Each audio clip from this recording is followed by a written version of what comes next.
Hello! Are there any women who are annoyed by all men? The last 3 to 4 years of my life have been very difficult. I won't go into details. I'm used to dealing with almost everything myself. I don't need a partner in my life. Even if someone tries to enter my life, I chase them away because I can't stand them. Some time ago, I met a man who was very kind, attentive, asking 200,000 times a day, "How am I?" cares, gives, does, understands, and I chased him away because I felt like he was suffocating me with his attention. Recently, I've been communicating with another man who is quite withdrawn, reserved, restrained. This one is super boring to me. I plan to get rid of him as soon as possible. I don't even know what to talk to him about. I haven't had sexual relations for years and I don't even want to.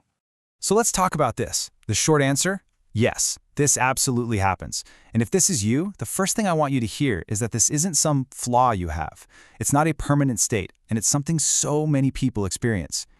But, just saying it's normal doesn't really help, does it? The real answer, the one that actually matters, is about what's going on underneath all that frustration. There's a powerful reason for this feeling. And that brings us to a really crucial shift in thinking. Because what feels like you're pushing people away, what might even feel like hate, is almost always something else. It's about protection. Let's be really clear about this. This isn't about hating men, or hating anyone for that matter. This is about you protecting yourself. It's like your heart has built this fortress around it, and believe me, it had a very, very good reason to do so. Think about it. When you go through really hard times, you learn a lesson, right? A tough one, but a useful one. I can survive on my own. You learn that your own strength is what gets you through, and that's incredibly empowering. But it also puts your whole system into a very specific state of being. We call this survival mode. It's this mental and emotional place we go to when we feel like we can't count on anyone but ourselves. And its job is simple: get through the day. It's not designed for connection, it's designed for survival. And when you're in that mode, your priorities they totally shift. Everything becomes about self-preservation, staying in control, being independent, and you need those things to survive.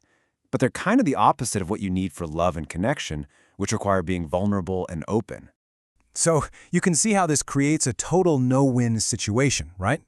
The partner who's super caring and attentive, well, survival mode sees them as a threat. Like, whoa, they're going to take away my control, my space. But then the partner who's more withdrawn and quiet, to survival mode, that's just boring. There's no energy, nothing to grab onto. It's a lose-lose. And this is so important to get. Neither of those people is the real problem. The problem isn't them. They're just triggering something that's already going on inside you. The real issue is that you just don't have any internal space left for another person. I mean, think about it. When you've spent so long holding it all together on your own, every last bit of your energy is spoken for. There is literally no room at the end. It makes perfect sense, really. You've been on your own emotionally for a long time. You're used to not needing anyone. So of course, any kind of closeness is going to feel like an invasion of your space. It's so intense that your psyche might even switch off sexual desire completely, basically screaming, "Nope, not right now." Okay, so once we understand all that, we can move out of that confusing, frustrating place and into a place of clarity. And from there, we can start asking a much better question. The question is no longer, what's wrong with me? The real question is this: do you actually want a partner right now? Or are you just feeling like you should want one, and that's why you're worried about it?